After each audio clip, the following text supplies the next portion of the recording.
Bonjour à toutes et à tous, chers habitants de Tiaret.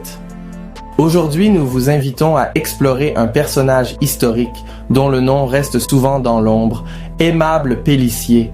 Peu de gens ici connaissent son rôle dans l'histoire de notre ville, mais son influence est indéniable. Qui était cet homme qui a marqué Tiaret de son empreinte controversée? Pourquoi son histoire est-elle cruciale pour comprendre notre passé? Embarquez avec nous dans ce voyage captivant pour découvrir comment un homme à la fois militaire et conquérant a pu façonner notre héritage.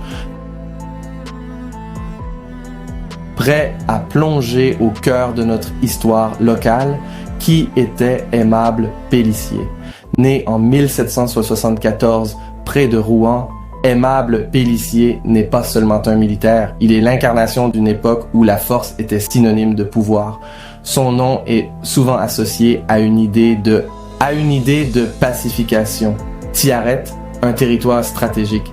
Dans les années 1840, Tiaret n'était pas simplement une terre inoccupée. C'était un bastion de la résistance.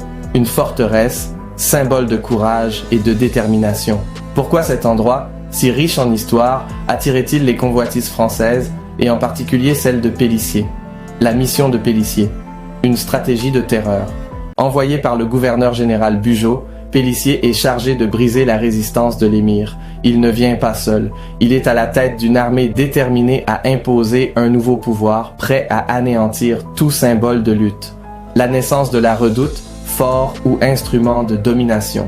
En 1843, le fort La Redoute est érigé. Ce qui semblait être un havre de sécurité est en réalité le point de départ de la domination coloniale.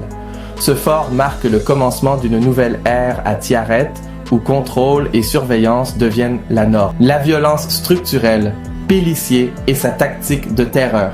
Les méthodes de Pélissier reposent sur une violence systématique. Razzias et exécutions visent à terroriser et asservir. La terrible enfumade de Daraa en 1845 illustre cette brutalité, relevant l'ampleur de la souffrance infligée au nom du pouvoir. Les héritages ambigus de Pélissier, gloire et oubli.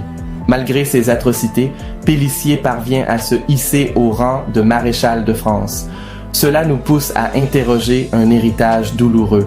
Comment un tel personnage peut-il célébrer alors que tant de souffrances ont été causées en son nom? Pourquoi se souvenir de Pélissier? Aujourd'hui, notre objectif n'est pas de rendre hommage à un général, mais de comprendre comment notre ville a été façonnée par la lutte de ceux qui ont été opprimés. Chaque rue de Tiaret raconte l'histoire d'un peuple tenace, qui a refusé de plier. Conclusion, la véritable histoire de Tiaret. La Tiaret moderne s'est construite non pas sur les ruines, mais sur la force de nos ancêtres.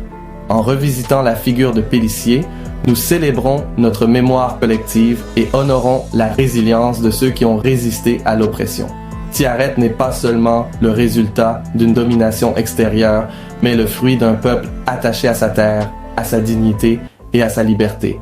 Rassemblons-nous pour affirmer notre histoire et veillons à ce qu'elle ne soit jamais oubliée.